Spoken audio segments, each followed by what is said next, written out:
सिंहासन पर बैठता था।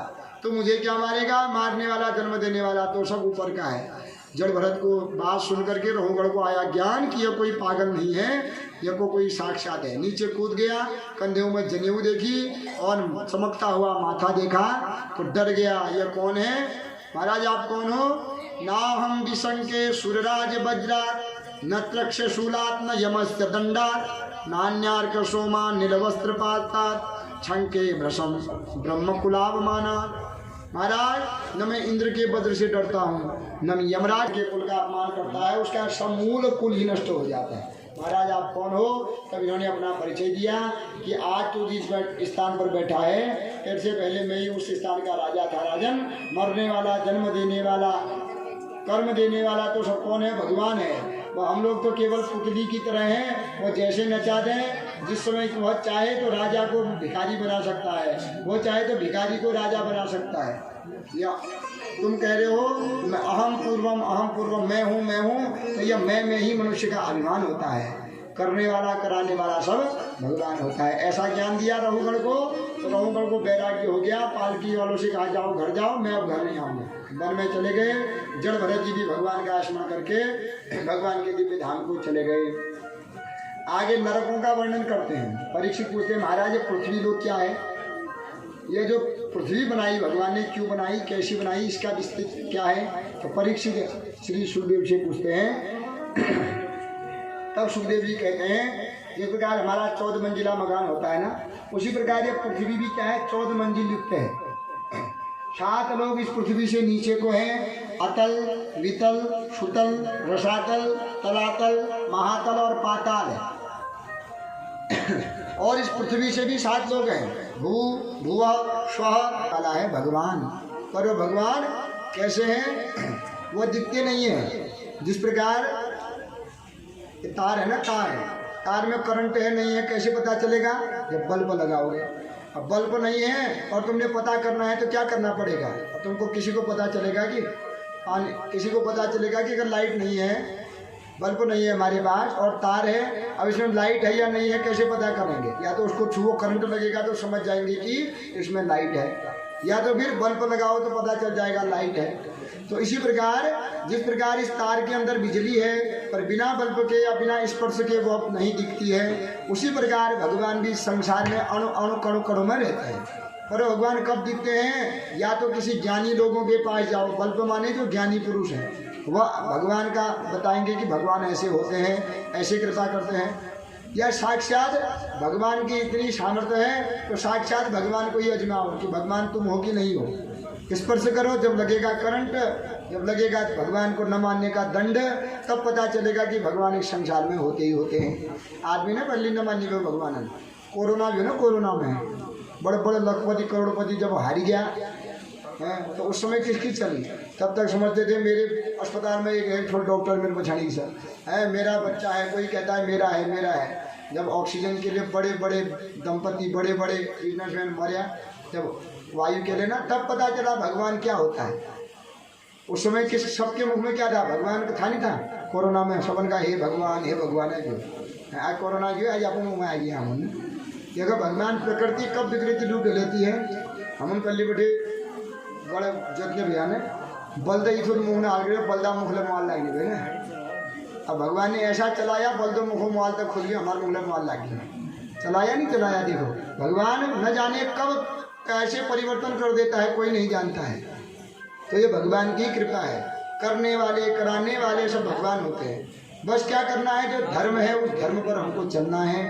भगवान जो कर रहे हैं वो भी सही कर रहे हैं, जो भगवान ने किया वो भी सही किया, जो करेंगे वो भी सही करेंगे। होना तो वही है जो भगवान रचेंगे, क्योंकि हमारे सोचने से कुछ नहीं होता है। बलि ने यज्ञ किया था स्वर्ग प्राप्त करने के, पर स्वर्ग तो मिला नहीं, कहाँ चले गया?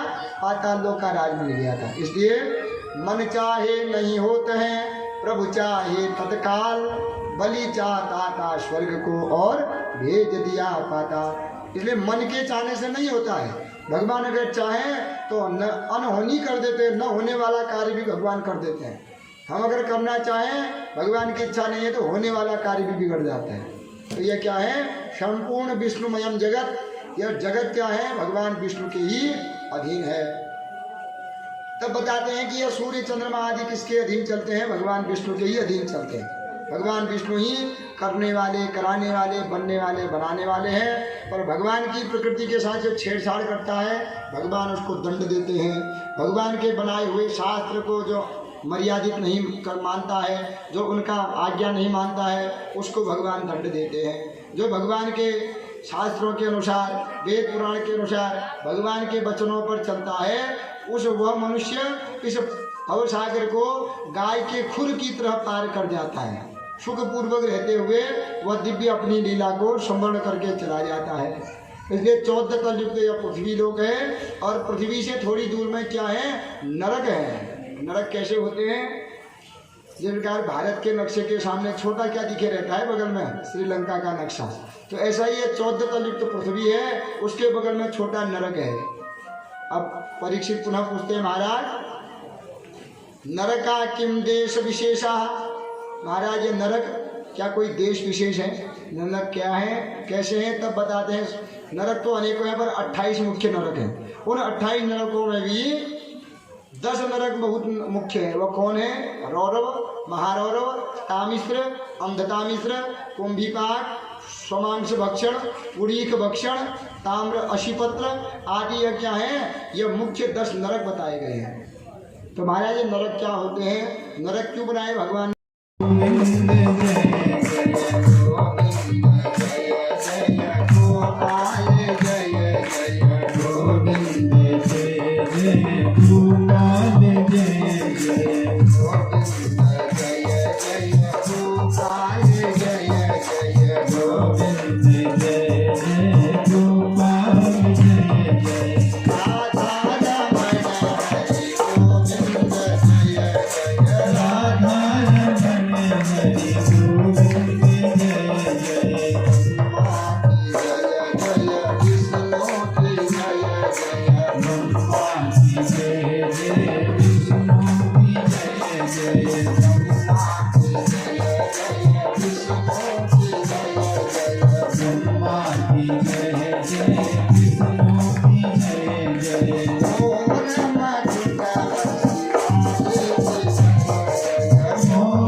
अपने गुरु को ही पढ़ाने लगा प्रहलाद जी। महाराज विद्या वो होती है, सा विद्या या विमुक्त है। विद्या वही होती है जो विमुक्त कर दे। विद्या वो थोड़ी होती है बंधन में फंसाने वाली। विद्या तो साची वही जो प्रभु को दे जनाई, तेरी मेरी छोड़ के जब जग अपना बन जाए। विद्या वही साची होती है जो तेरा मेरा छोड़ करके प्रभु से मिला देती है। महाराज ये कौशे कबूतर, कौशे खरगोश, कौशे गधा, ये मेरी विद्या नहीं है। तो तेरी विद्या क्या है? कौ से कमलापति, खौ से खगेंद्र, गौ से गरुड़ध्वज, घौ से घनश्याम। तो जितने कौ से लेकर के क्यों तक नाम है भगवान के ही नाम लगा देते हैं। महाराज नाम भी अगर पढ़ना भी है तो ऐसा नाम पढ़ो कि भगवान की स्मृति आ जाए। तो अब वो कितना पढ़ाते हैं नहीं मानता है। तो 6 महीने बाद जब छुट्टी हुई तो चारों पुत्र गए अपने पिता के घर में। प्रहलाद ने अपनी गोदी में बैठाया, प्रहलाद को गोदी पर बैठाया। बेटा तू क्या पढ़ के आया है 6 महीने में? पिताजी मैं बहुत अच्छी चीज सीख करके आया हूँ। तो क्या सीख करके आया है बता? पिताजी मैं सीख करके आया हूँ कि तत्साधु मन्ये सुरवज्य देहिनाम सदा समुद्विग्न धियाम सद्गधा हित्वात्मपातम गृहमंधकूपम वनम गतो यत् हरिमाश्रयेत। पिताजी मैं यह सीख करके आया हूँ कि यह घर बार कैसा है? अंधकूपम, अंधा कुआं है। अगर इस अंधे कुएं से बाहर आना चाहते हो तो हित्वात्म पातम गृहम अंधकूपम, घर बार छोड़ करके वन में जाओ और हरिमाश्रय तो भगवान का उपासना करनी चाहिए। इतना क्रोध आया, पकड़ा बालक को गोदी से नीचे फेंक दिया। अरे तू मेरे शत्रु का नाम मुझे बता रहा है, जिसका नाम मैं मिटाना चाहता हूँ तो उसी का नाम लेना चाहता है। फिर दया आ गई थी, तो छोटा बच्चा है, बच्चे को जैसा पढ़ाया जाता है वैसा पढ़ेगा। गुरुओं को बुलाया, अरे इसको क्या पढ़ा रहे हो तुम? मैंने दानवों की शिक्षा कहा और तुम तो मानवों वाली शिक्षा पढ़ा रहे हो। अरे महाराज कितना पढ़ाते हैं पर न जाने यह कौन पढ़ा रहा है इसको। तो अगली अब की बात ले जाओ और ले जा करके क्या करो, अच्छी हमारी वाली विद्या देना, तब लाना इसको। गुरु को तो ले गए। अब यह हिरण्यकशिपु चला गया वन में जप करने कि मैं भी जप तप करता हूँ। अब सोचता है किसका जप करूँ? विष्णु मेरा शत्रु है, उसका मैं नाम लूंगा नहीं। शंकर जी शीघ्र प्रसन्न होने वाले हैं और शंकर जी ओम नमः शिवाय सभी कहते हैं, ओम नमो भगवते वासुदेवाय सभी कहते हैं, और ओम ब्रह्मणे नमः कोई कहता है, कोई जप कर जी ब्रह्मा जी नाम हो, कोई नहीं करता है। तो क्यों नहीं मैं ब्रह्मा जी के नाम का जप करूँ? ब्रह्मा जी के नाम का जप करने लगे। ब्रह्मा जी प्रसन्न हुए, बेटा वरदान मांग। हे ब्रह्मा जी मैं अमर हो जाऊँ। बेटा अमर मैं ही नहीं हूँ तो तुझे कहाँ अमर करूँ? क्योंकि 72 चतुरी की जब हो जाती है तो मैं भी अपना शरीर छोड़ करके दूसरा ब्रह्मा आता है, मुझे रिटायर होना पड़ता है, तो मैं ही मर जाता हूँ। ठीक है, मैं अमर नहीं हूँ तो तुझे अमर कहाँ से करूँ? तो दूसरा वरदान मांग। तो दूसरा वरदान मांगने के लिए कहा तो कहता है महाराज न मैं बाहर मरूँ, न अंदर मरूँ, न ऊपर मरूँ, न नीचे मरूँ, न दिन में मरूँ, न रात्रि में मरूँ, न अस्त्र से मरूँ न शस्त्र से मरूँ, 12 महीनों में न मरूँ, पशु के द्वारा नहीं मरूँ, नर के द्वारा नहीं मरूँ। आपकी बनाई हुई सृष्टि में जितने अस्यास्त्वाम अष्टमो गर्भः, इसका 8वां लाल तेरा काल होगा, उसी के हाथों तेरी मृत्यु होगी। इतना क्रोधित हो गया, व्रत रोका करके पहन के बाल पकड़ के ऊपर से नीचे गिरा दिया। तलवार निकाली मारने के लिए कि तुझे ही मार दूंगा तो तेरा बच्चा कहाँ होगा। वसुदेव जी आए, ये अच्छी बात नहीं है। देखो जन्म और मृत्यु भगवान के हाथ में है। आकाशवाणी ने अगर ऐसा कह दिया है तो मरना तो एक दिन सबको है, पर अगर तुम अपनी बहन को मारोगे और नई नैवेदी दुल्हन है उसको मारोगे तो ऐसा कलंक लगेगा तुमको कि तुम्हारे नाती पोतों तक वो नाम जाएगा कि तेरे दादाजी ने ऐसा किया। महाराज ऐसा न करो, मैं आपको वचन देता हूँ, मेरा जो पुत्र होगा आपको दे दूंगा। दोनों को कारागार में डाल दिया। पहली बार पुत्र हुआ तो पुत्र को लेकर के गए, और जैसे ही पुत्र को लेकर के गए तो इस पुत्र को देख करके ममता आ गई। अरे ऐसा करो इस पुत्र को ले जाओ, क्योंकि इस पुत्र से मुझे डर नहीं है, मुझे 8वें पुत्र से डर है। पुत्र को ले जाने लगे। नारद जी देखते हैं कंस के मन में दया आ गई है। पापी के मन में अगर दया आएगी और पापी नहीं करेगा तो फिर भगवान प्रकट कैसे होंगे? जहाँ पाप अधिक होता है वहीं पर तो भगवान प्रकट होते हैं। अब इनके बच्चे होते रहेंगे तो 8 बच्चे कौन होगा? कलयुग में तो एक बुढ़े दुखान चलेंगे। हाँ, तो 8 बच्चे कौन किसके होंगे आजकल? तो 1-2 बच्चे होंगे इनके भी, फिर 8 अधिक थोड़ी होंगे। तो इसलिए यह कंस जब वध करेगा तभी तो भगवान आएंगे। जा करके नारद जी को भड़का, नारद जी ने कंस को भड़काया। कंस बच्चे को बुलाता है, मारता है, दूसरा, तीसरा, चौथा, 5वां, 6ठा मार दिया। 7वां भगवान साक्षात शेषनाग के अवतार बलराम जी आए। भगवान कहते हैं बलराम जी क्रोध के अवतार, अगर वो चले गए तो कंस उनको नहीं मारेगा, वो कंस को ही पहले मार देंगे, और वही कंस को मार देंगे तो मेरा जन्म ही नहीं होगा। तो वसुदेव की दूसरी पत्नी है जिनका नाम रोहिणी है, जो यशोदा के साथ गोकुल में रह रही है। तो भगवान ने योग माया को बुलाया और उस गर्भ को देवकी के गर्भ से खींच करके रोहिणी के गर्भ में डाल दिया। सब मथुरा में पता चल गया कि देवकी का 7वां गर्भ नष्ट हो गया है। 8वें बार जब देवकी गर्भवती हुई, कंस ने कारागार में ताले ज़्यादा लगवा दिए, चैनल अधिक लगवा दिए और पहरेदार भी अधिक बढ़वा दिए। तो अब भगवान के जन्म का समय आया, भाद्रपद का महीना आया, कृष्ण पक्ष आई, अष्टमी आया, रोहिणी नक्षत्र, रात्रि 12 बजे, बुधवार, हर्षण योग में आज वही अजन्मा भगवान जन्म लेने लगे। तो देवता आकर के स्तुति करते हैं, देवता स्तुति करके चले जाते हैं, तो भगवान चतुर्भुज रूप में प्रकट हो जाते हैं। देवकी वसुदेव स्तुति करते हैं, भगवान कहते हैं स्तुति का समय नहीं है, जो मैं कह रहा हूँ ध्यान से सुनो, मुझे पकड़ के गोकुल में रख के आओ, गोकुल में एक कन्या हो रही है, उस कन्या को यहाँ लेकर के आओ, किसी से कुछ मत कहना। तो माँ कहती है पहले बच्चे तो बन जाओ, फिर आप तो भगवान बन के आ रहे हो, 4 हाथ आपके हैं। माता पुनि बोली सोमति डोली तज होता यह रूपा। अरे पहले ये रूप तो छोड़ो, आप भगवान बन के आए हो, तो हम आप भगवान की रक्षा कैसे करेंगे? पहले बच्चे बन जाओ, तब तो हमारा धर्म होता है। भगवान बच्चे बन गए पर रोए नहीं। और जैसे ही बच्चे बन करके वसुदेव ने उठाया तो एक टोकरी मिल गई, तो टोकरी में रख दिया, सिर में रखा तो बंधन खुल गए, सभी गेट अपने आप खुल गए, जितने कारागृह में दूत लोग थे सब सो गए। बाहर आए तो बारिश होने लगी। गोकुल में गए, वहाँ कन्या को उठाया, बालक को वहाँ रखा।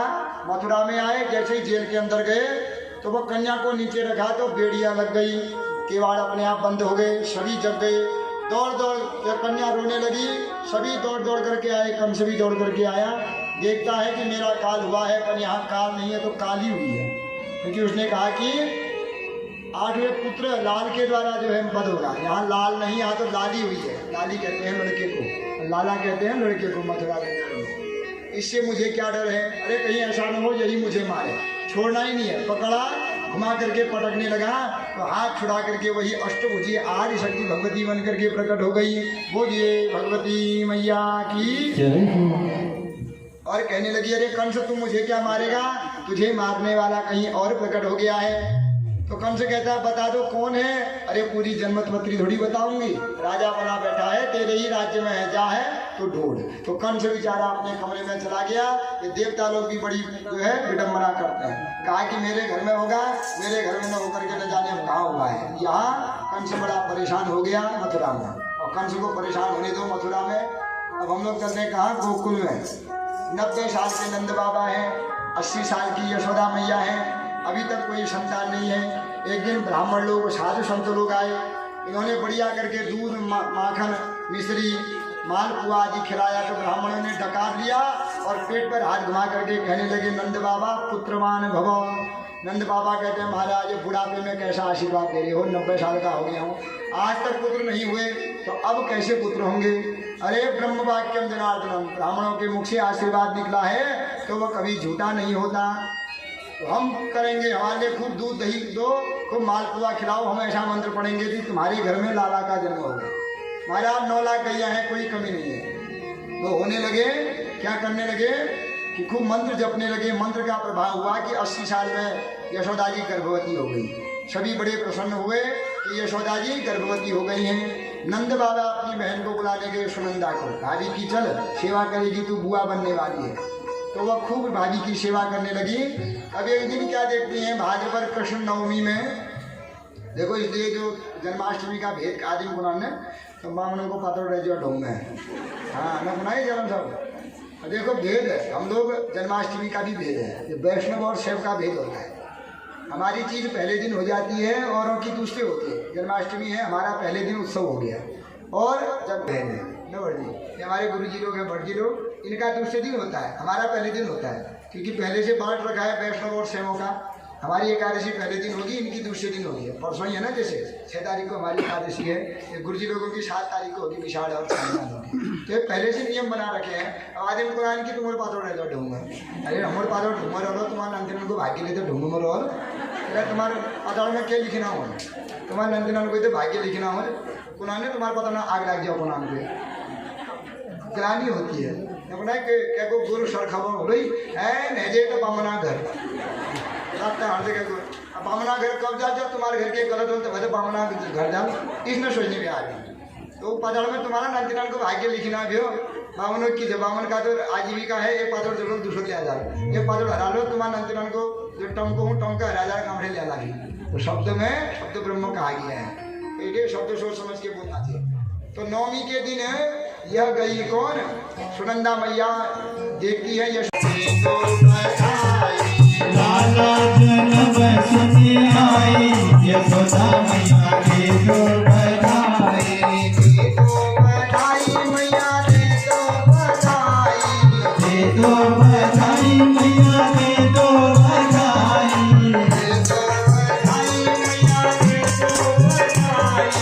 दे दो बधाई मैया दे दो बधाई। जय हो पायल भी दे दो मैया, बिछुए भी दे दो।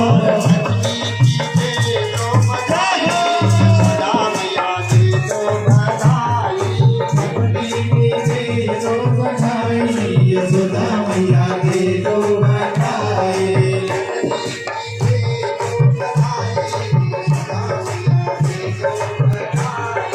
अपनी दे दो बधाई, यशोदा मैया दे दो बधाई।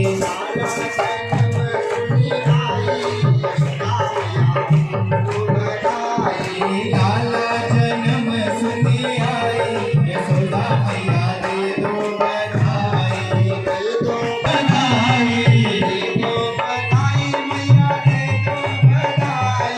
दे दो बधाई मैया दे दो बधाई।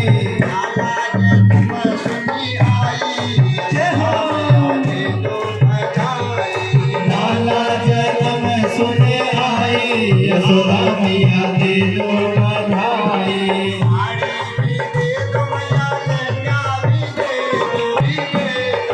लहंगा भी दे दो मैया, चुनरी भी दे दो।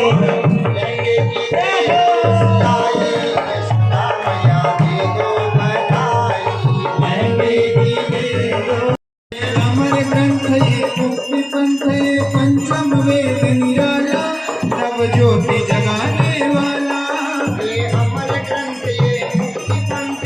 नव ज्योति जगाने वाला। हरि नाम यही हरि नाम यही, हरि नाम यही हरि नाम यही, हरि नाम यही हरि नाम यही, हरि नाम यही हरि नाम यही। जग के मंगल की आरती, श्री भागवत भगवान की है आरती। गोपाल से है आरती। हरि दर्श कराने वाला, ये संगीत छूटे प्रीत की डोर कभी टूटे नहीं, प्रीत की डोर कभी छूटे नहीं।